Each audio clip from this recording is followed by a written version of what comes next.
This week on the Nittany Dispatch, we discuss Penn State's latest ranking in the college football playoff rankings and their matchup with Maryland to close out the regular season. This week on the Nittany Dispatch.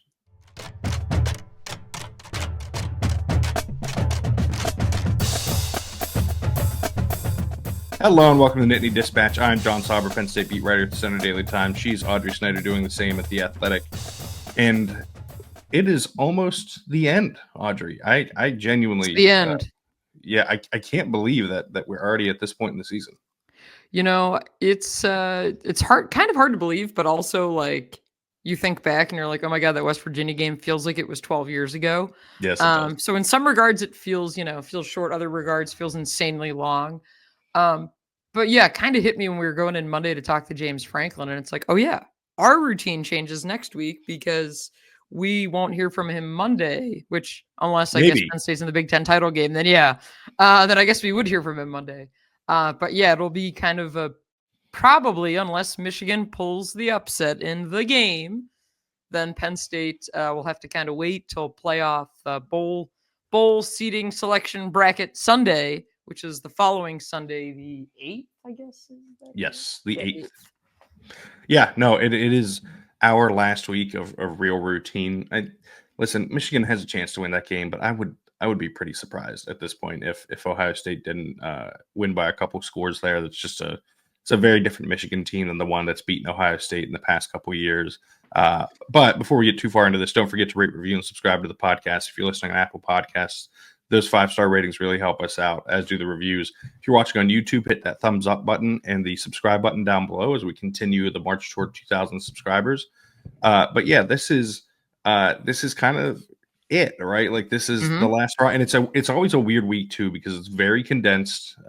Half the beat is gone on Monday, right? Like anyone students aren't here. It's Thanksgiving week. It's very much an empty room. Yeah. Yeah, and Mark Brennan of Lions 247 posted a photo on Twitter of the press room on Monday for the press conference, and you see there's like 8 of us. It's a much smaller group. The same will be the case presumably at practice tonight. We're recording here Wednesday night. But yeah, that's all you, John. Practice tonight. Once we're done recording, I am getting out of town. I will be sitting in the holiday rush going home, which I'm sure many of our listeners, this is part of why we wanted to make sure we recorded this week. Lots of folks hitting the road today, maybe even Thursday on the holiday, or maybe you're going to listen to us Friday or Saturday ahead of the game. Hope you all have a nice Thanksgiving, wherever you're listening to us from this week.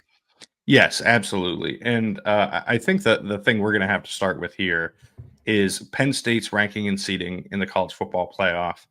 Coming in at number 4 in the rankings, which I don't think is going to change at this point, in number 6 in the bracket, which I also don't think will change unless some stuff happens championship weekend.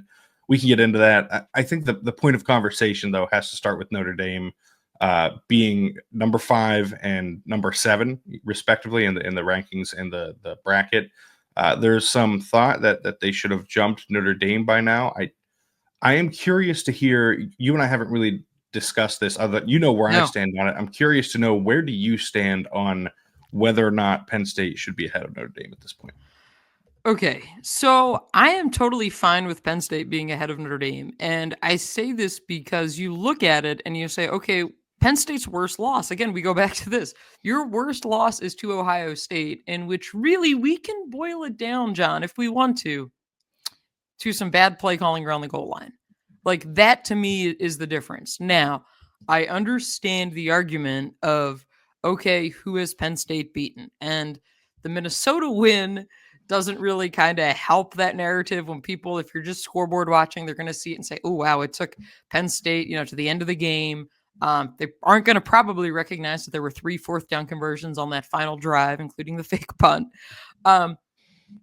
But to me, Penn State hasn't had one of those, what the hell happened? How did you just lose to school X this year, right?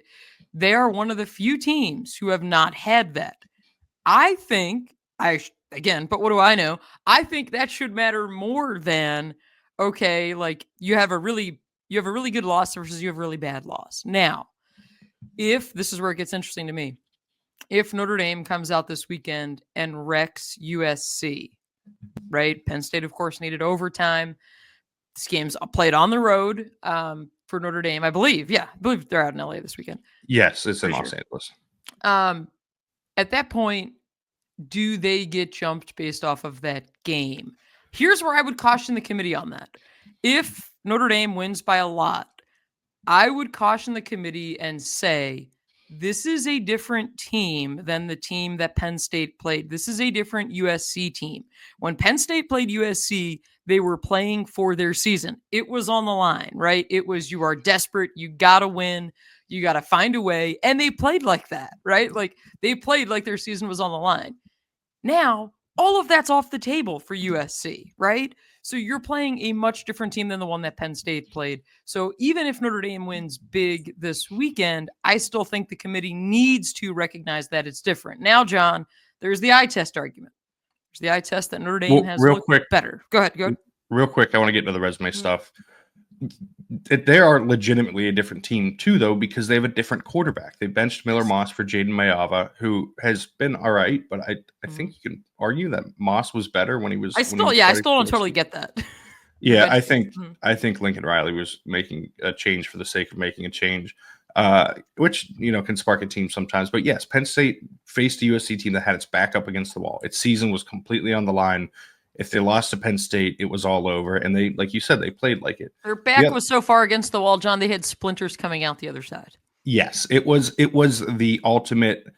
If this is over, or if they want to make the playoff, they have to win that game. Period. Point blank. And of course they didn't. But I want to go back to the Northern Illinois loss for Notre Dame, because I don't understand. Like if we're gonna ignore early season losses just because they happened early and they seem fluky, I guess I don't understand, why is it better to lose by a field goal, less than a field goal to Northern Illinois than it is to the team that you think, you being the committee, is the number 2 team in the country by a touchdown, right? With it, when you had a chance with less than 6 minutes left to tie that game or potentially take a lead if you decide to go for 2. I don't understand that valuation of things. And even if you go to best wins and everything, like, yes, Penn State has the win over Illinois at home.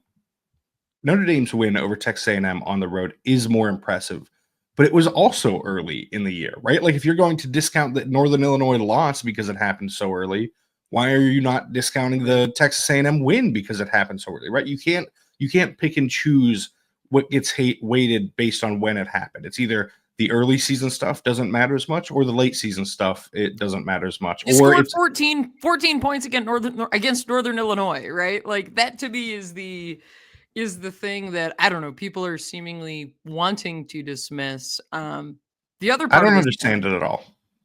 Again, I feel like every week we're just talking about something in this being dumb, and whether it's the SEC argument, whether it's the Notre Dame piece. I'm very curious what the committee does, though, if Notre Dame wins big this weekend. And I would not be surprised if they end up jumping Penn State, because, again, weird, crazy things happen. And, of course, the significance of that then is Penn State's path to the national championship game. That would get altered. The way you look at it now, right, the way the bracket aligned as of Wednesday night, Penn State, Indiana, first round in Beaver Stadium, correct? Yes. Correct. Yeah, the second round would be if Penn State would win, then they would play Miami, I believe, is how it lined up. Yes. That would be an excellent draw. Like, that is, I think, a super favorable path. You get the easy lap storyline of Tom Allen, Penn State's defensive coordinator, one of 65 finalists for the Broyles Award, which 65 finalists, like, why don't we just say, hey, congrats, everyone, you're a finalist? Well, and somehow Andy Kotelnicki isn't one of them. Right. And I believe, though, and I could be wrong on this, but it's one per team. So the fact that it is, or not one per team, but like of your honorees, the fact that it's, that to me was was very curious, especially because you look at what Tom Allen inherited versus, kind of what Kotelnicki had and all the overhauling he had to do. Different scenario. But yes, the Notre Dame Penn State jump, that is going to be interesting. And I guess, John, do we get a fresh set of rankings next Tuesday going into the championship weekend? Yes, we do. Okay. There will be the penultimate rankings come out next Tuesday, and then the final rankings come out that penultimate. Sunday. Yeah, it's a big word for you. But no, I do want to. There are a couple things you mentioned that I do think are really important there that you touched on. One, that bracket setup is perfect for Penn State, and I'm sure Indiana fans will be furious to hear that I believe that, which is fine. But I also hate it. Like, part of the playoff appeal to me is seeing some of these teams that you don't get to see play in places you haven't seen them play. And I will say it's been a while since Penn State's played Indiana. You know, it's been what, 12 months now? Yep. Like, come on. Like let's I would much rather see Tennessee go to Penn State from the unbiased perspective of I just want to see the new stuff, right? Like, I want to see matchups we haven't seen. Like SMU at Penn State, I think would be a lot of fun. Texas would be fun at some point. Yes, right. Like, given that we both predicted that at the beginning of the regular season, and it does seem like it might be on the table if Texas loses to John, A&M. That's the reminder. Next week, we're going to have to go back and pull up our preseason predictions and all of those. Yes. You tried to hem me in on some things preseason, and we need to revisit that. Sure did. And we're going to make predictions for both the final bracket next week and the once the bracket comes out, we'll go through the whole bracket and put something on the line here. Unless we're preparing for a trip to Indianapolis, who's to say? Yeah, I really don't think Michigan's winning that game. But again, I've been we're not confident enough. I am not canceling my hotel room until after the game. Yeah, that's the thing. Like, I do have a hotel booked, so like I get it. If other people want to get their hopes up, if you're a Penn State fan, that they might be making the trip to Indianapolis. But you also mentioned earlier about Notre Dame, the eye test, and I think they are being revered for maybe not easy games, but these kind of manufactured good games, right? Like Army and Navy both get blown out by Notre Dame, haven't really faced good teams this year. Maybe not a predictable blowout that we all should have seen coming, but this tends to happen, right? When either of those two programs are good, they end up being undefeated at some point, playing Notre Dame, losing by a lot, and that's kind of it. This is not the first time that's happened. But if you're going based off, wow, they're crushing teams, you're giving a lot of credit to Virginia, Florida State, Georgia Tech, and Stanford. Like, this is not a murderer's row.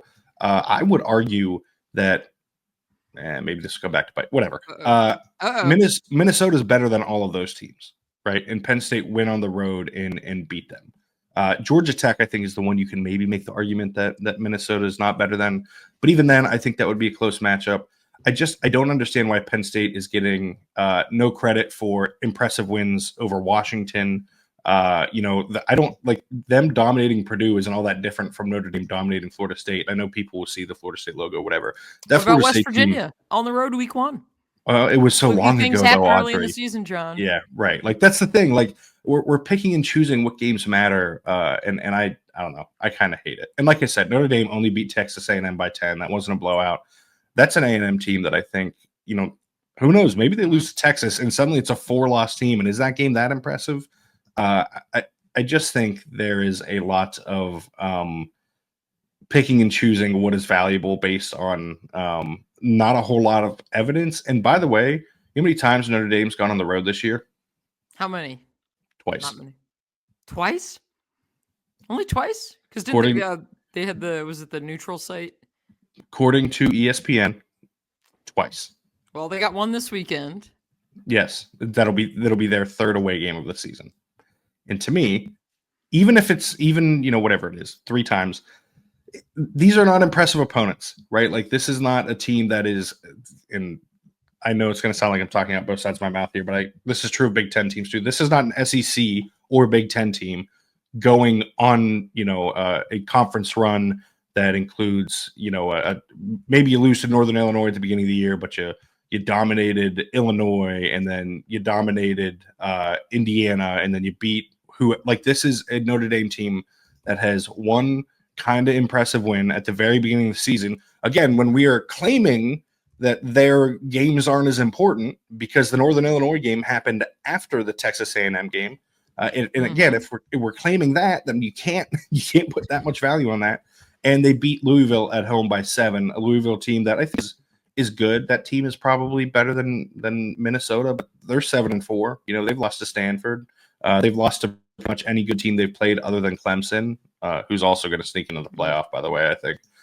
I just like to make the argument that Notre Dame deserves to be ahead of Penn State.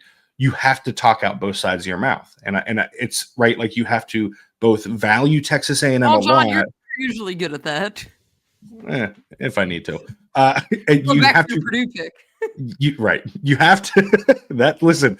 Things change and predictions can change, but if you have to value Texas A&M more than you do Illinois, but you have to devalue Northern Illinois because it was so early in the season that it doesn't matter, despite Texas A&M being before that. I just listen. I can't get there. It's all dumb, John. It's all dumb. And if you want to make the argument that USC deserves to be, or this USC matchup deserves to be something that can change things, I guess. But even then, like, is them facing a team, because you can go real circular here if you want to. USC. No, John, we don't want to go circular.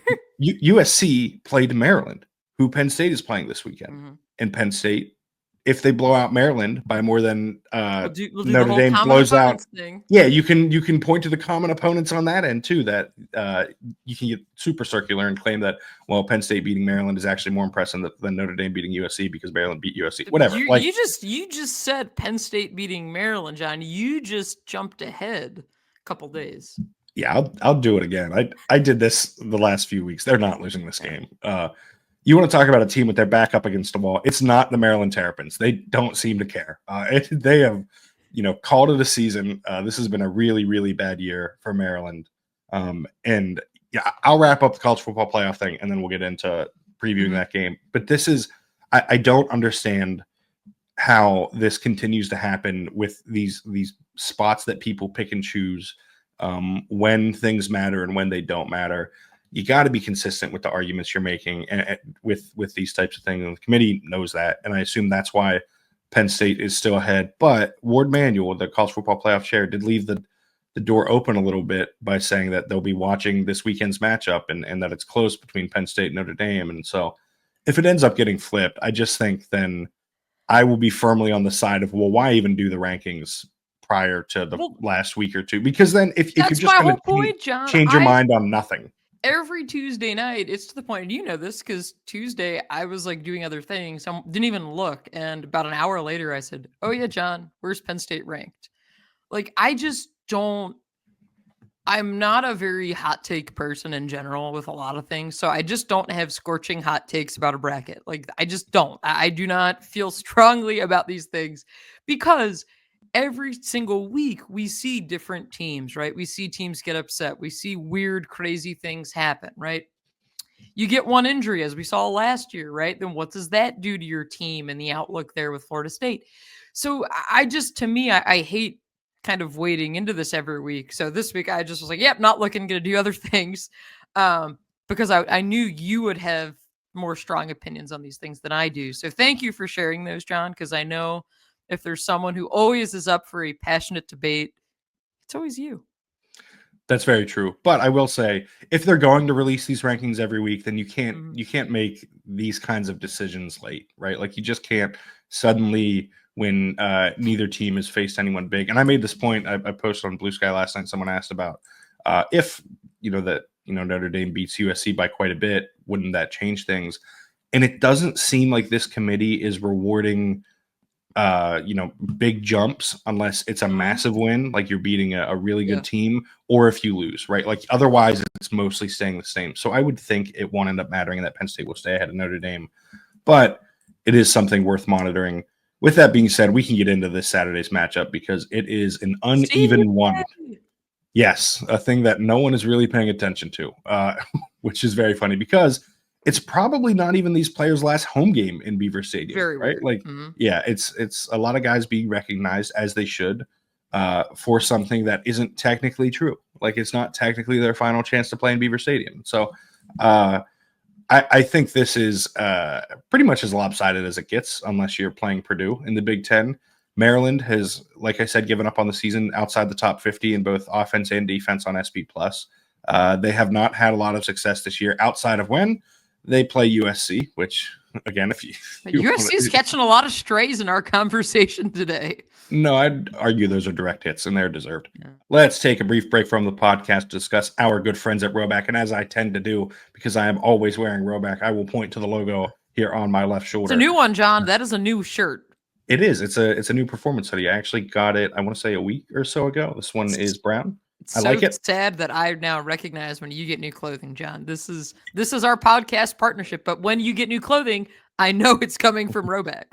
Yes, genuinely, I could not tell you the last time I ordered clothes from somewhere other than Roback. It has been a while.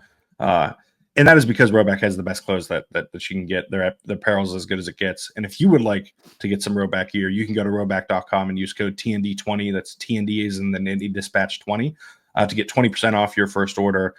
As comfortable as can be, as convenient as can be, with the versatility of it. I wear it. I'm wearing it now. It is early Wednesday morning. I will wear Roback to Saturday's game. I will wear Roback to important events. Will you wear it to Thanksgiving? Because my family, we're super informal with Thanksgiving. So it is a sweatpants, Roback kind of outing. We're not a get dressed up for Thanksgiving type of family. I wear Roback everywhere. That includes Thanksgiving.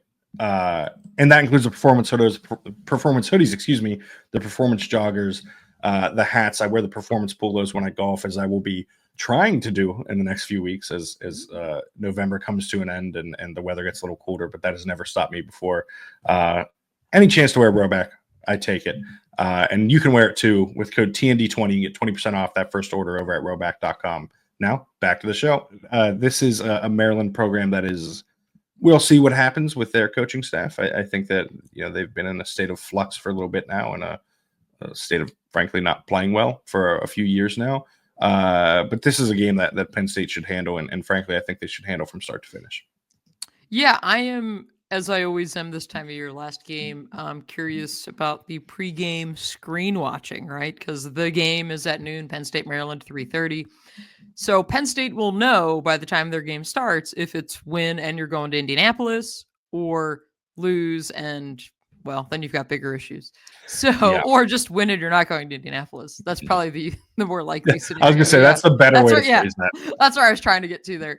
And the interesting piece to this, to me, is whether or not you put the game on the Beaver Stadium video boards, which reminds me of the 2016 season, where I remember Scoreboard watching in the press box and being like, okay, watching the game here as Penn State warms up and seeing that, which again creates this awesome, fun dynamic. Definitely stressful dynamic for Penn State fans. So I do not envy you on this one. Well, that was, for perspective, that was my senior year at Penn State. The Scoreboard watching, I was in the student section, and you remember, as everyone knows, were you in the stadium, John? Did you make it in the stadium? Yes, I was in the stadium. But everyone in the student section was trying to pull that game up on their phones. And I remember, and I'm sure you do too, the kind of the moment, because it ended after, I think it was after Penn State, Michigan State either had kicked off or was about to kick off. Mm-hmm. And I remember when JT Barrett gets stopped, that there was this murmur in the crowd, and then it starts to build, and then everyone realizes what had happened, because at first you hear the murmur, even if you're your internet wasn't working, as mine wasn't. And then you're what is that? What's going on? And then you start to realize it. It was a very cool moment. I think a very organic thing that doesn't happen a lot anymore. Those are my favorite sports moments. One of my favorite sport fan moments. I was at a Packers game when I was in 7th grade, and they were playing the Broncos, and all of the playoff scenarios the night before didn't fall their way that Saturday night. And it was all right, Packers need the Vikings to lose to the Cardinals, and the Cardinals are complete trash, right? And again, this is pre cell phone, pre-internet, not pre-internet, but pre internet cell phone, right? I'm not that old. So I'm in Lambeau Field with my family. And as you've seen me before at a professional sporting event, I have my binoculars because my eyesight isn't that great, and I want to be able to see. So I remember as a kid having my binoculars and being able to turn around to somebody's suite and watch the Vikings Cardinals game through my binoculars on their TV. And sure enough, the Vikings lose this game. and the Packers then go on and win. And there's just that eruption in the stadium of like, all right, win and you're in. And I love those sports moments. And that's why I really like, I hope Penn State fans get that opportunity this weekend, like they did during that 2016 run, because those are like the moments that you remember, at least like as a fan, you know, as much as you remember the big plays and you're going to remember USC from this year, you're going to remember the fake punt from last week, all those things. Like those organic moments are super cool. And so again, there's going to be that kind of thing to keep an eye on.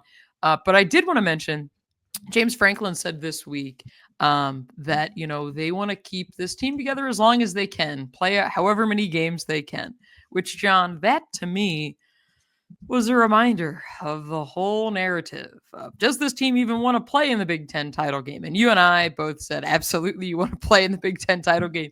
You want to give yourself that opportunity to go out, win the conference, get that first round bye.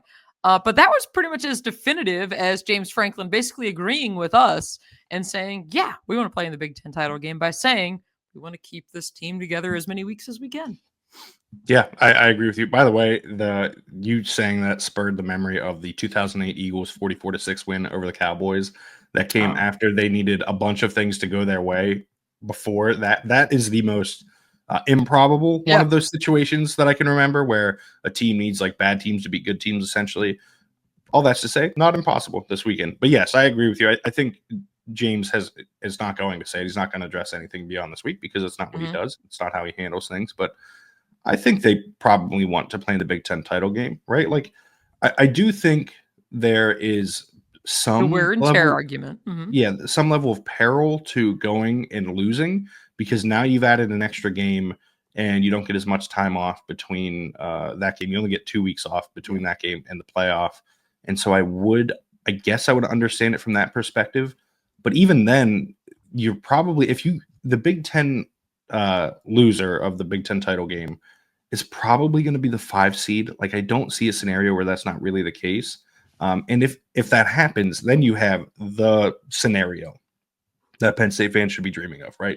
Yep. Then it's either a Big 12 team as the 12th seed, which I would anticipate at this point, or not ruling out Tulane jumping all of these Big 12 teams and a Big 12 team not making the playoff, very much on the table based on where Tulane ended up last night, just behind Arizona State at, I believe, 16 and Arizona State at 15.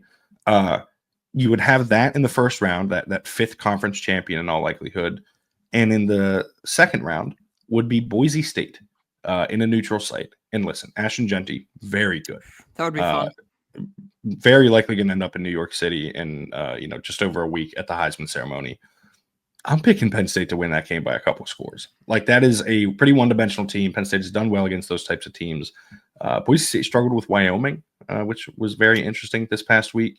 I just like, that is a scenario that I would be picking Penn State to make the semifinals. And once you get to the semifinals anyways, you're likely facing one of the 3 best teams in the country, barring them getting upset on the way there. So I'm not really concerned if I'm a Penn State fan about matchups. But like, here's the argument though of going and losing. And again, nobody goes to Indianapolis and says, well, here we are, we're going to lose, right? Especially like Oregon struggled with Wisconsin. Like, there is a real scenario. Yeah, like there's a real scenario. They are beatable. This isn't like some team where you're just like, oh, there's no way they're going to lose. The flip side, and this brings us into the injuries, is that Anthony Donkoh, James said this week, is dealing with a long-term injury. Defensive tackle Alonzo Ford, long-term injury, right? Those were the 2 big knocks, the big problems coming out of that Minnesota game, in that you just lost your starting right tackle for who knows how long. Now, again, the long-term injury thing, you didn't need Anthony Donkoh to beat Maryland this week either way, but you now have a little bit less than a month. Is that enough time to get him ready for a playoff run? I don't know. But typically when Franklin says long-term injury, it's usually pretty extended. Yeah, and James, the reason he doesn't say season ending is because I think they've had... You don't know when the season's going to end. Right, and you've had guys in the past where he said season ending and then they came back and it makes him look like he lied about it, when it's just like recovery timelines are weird. Different, right? I wouldn't expect to see Donkoh the rest of the year. Could change, who knows, but I would not anticipate that. But yeah, they do not need Donkoh against Maryland. They do not need Alonzo Ford, who also has a long-term injury, against Maryland. Frankly, they may not need Drew Aller against Maryland. I said outside the top 50 in SP plus. Let me correct myself. They are outside the top 70 in SP plus on offense and defense. They can't really move the ball. They can't really stop anyone. They're bad on special teams. If you can find a positive with this team outside of Ty Fountain and Roman Hemby, then Billy more Edwards' power to you. completion percentage. Oh boy, let's hear it. No, that was the positive. That was my positive. Oh, yikes. Yeah, not good. They're a bad team. I think we can probably get right into our predictions for this game. Much like the Purdue matchup, this is not one that is necessarily going to garner a lot of interest, I'll say, when it comes to, figuring out what the result's going to be.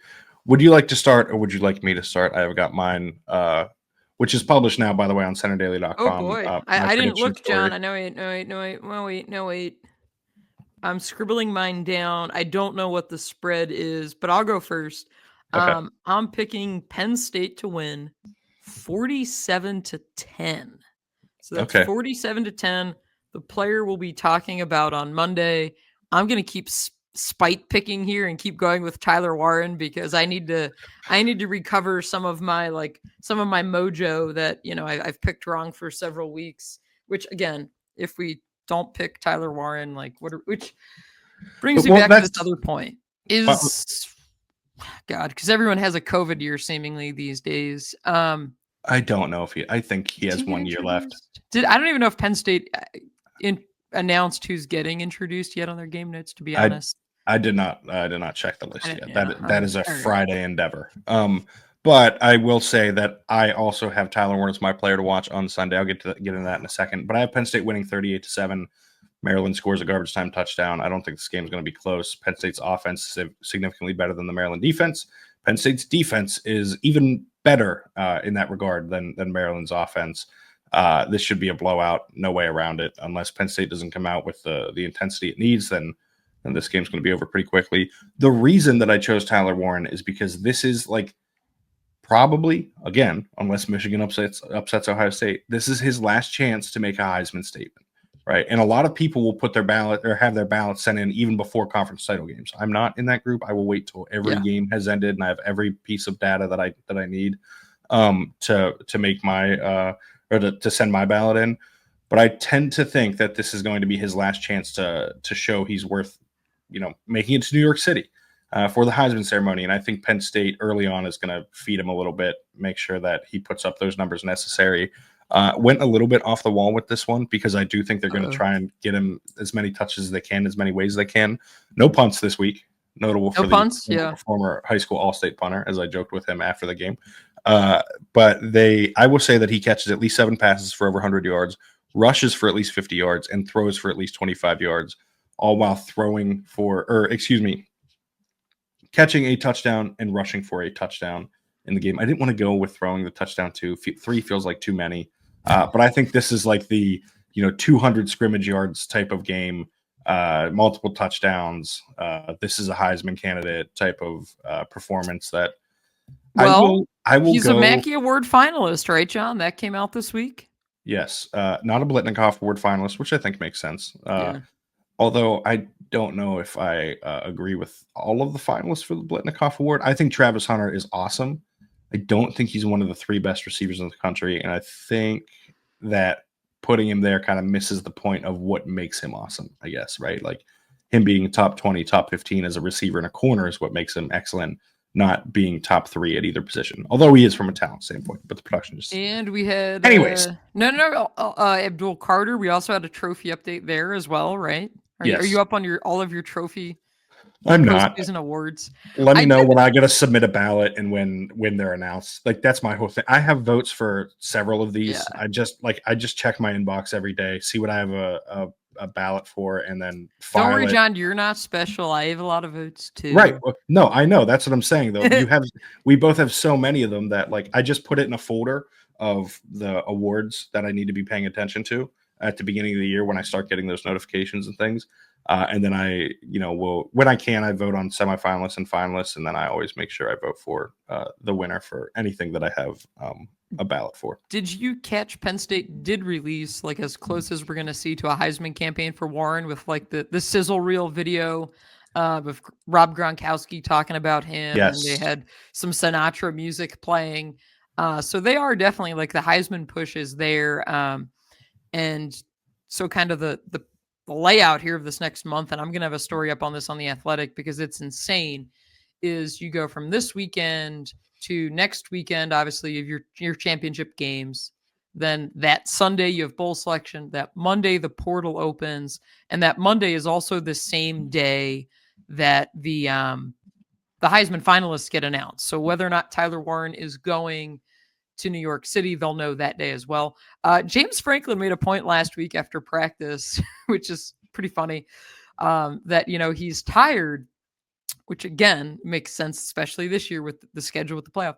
He's tired of these these postseason award selections happening in the season, right? Like if you're having your awards banquet in December, like how do you expect these players to get there? Like, for example, Penn State next week is the early signing period. We'll hear from James Franklin about that, but we will not hear from Penn State's recruiting coordinators like we normally would, because they are going to be working ahead and they're going to be prepping on, potential playoff opponents, the transfer portal, all these other things. So like, why are we adding, awards into this? Like, can't we do this in January? But I guess, well, the season still goes late January. And you get this whole thing. Well, and I will argue, why are we even having early signing day anymore?